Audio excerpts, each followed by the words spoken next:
Par Zoom, docteur Yasser El-Cheib, qui est professeur de la mécanique des roches à l'Université du Caire. Alors, bonjour docteur. Bonjour. Alors, monsieur El-Cheib, bien sûr, on parle aujourd'hui des répercussions de cette tension régionale, de ces tensions régionales, en fait, sur les marchés mondiaux et les marchés du pétrole, et les prix du pétrole, certainement. Comment vous voyez la situation actuellement ? En fait, mon collègue avec vous dans le studio là a parlé tout à l'heure de l'anticipation et de l'approvisionnement de pétrole.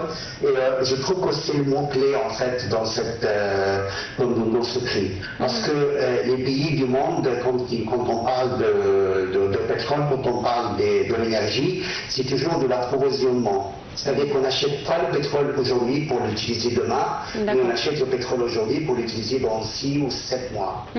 Donc la guerre, ce qui se passe maintenant dans les droites d'Ormuz et la guerre entre les États-Unis et l'Iran, et les annonces réciproques entre l'Iran et les États-Unis affectent bien sûr la mentalité des gens pour dire que, ok, si le président américain dit que nous sommes en train de trouver un accord, c'est que peut-être demain ou après-demain ou dans une semaine, il y aura une levée partielle des fermetures. Donc, mon approvisionnement, que je vais l'attendre dans 3 ou 4 mois, va bien arriver. Oui. Et là, il y aura une baisse du prix de pétrole. Et dans le sens inverse aussi, ça marche de la même façon.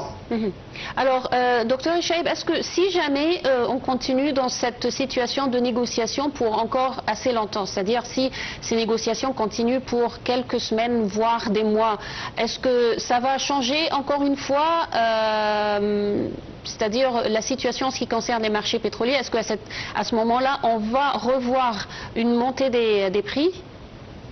Moi, je ne crois pas qu'on aura une montée de prix. Je crois que nous sommes maintenant à la stade de stabilisation des prix, parce que en attendant le lever le blocus sur les droites d'Ormuz, tout le monde a trouvé aussi d'autres façons pour exporter le pétrole. C'est-à-dire les pays de Golfe n'ont pas arrêté d'exporter le pétrole. Ils ont trouvé d'autres moyens pour le faire, via la terre, via des voitures, via des tubes, via d'autres façons pour l'exportation. Mais bien sûr, l'exportation le plus grand, c'est les tankers, c'est les bateaux.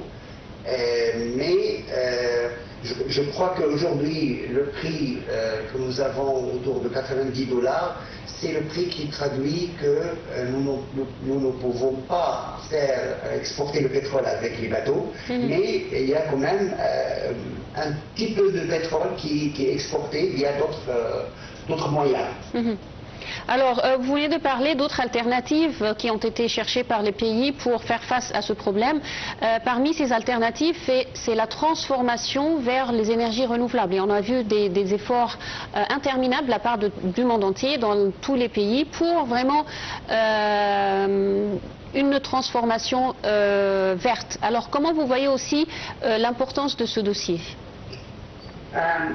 Oui, c'est très important, mais c'est très important sur le plan à long terme. C'est-à-dire que convertir les besoins énergétiques en vent ou bien en solaire, c'est très bien, et bon, tout le monde est là-dedans, mais le problème avec cette alternative, c'est que c'est une alternative qui prend du temps.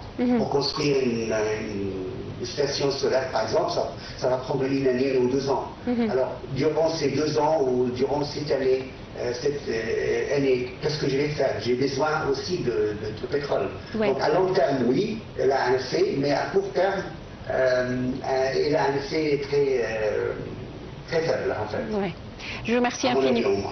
Je vous remercie infiniment, docteur Yasser El-Cheib. Je rappelle, vous êtes professeur de la mécanique des roches à l'Université du Caire. Merci beaucoup pour ces informations. Alors,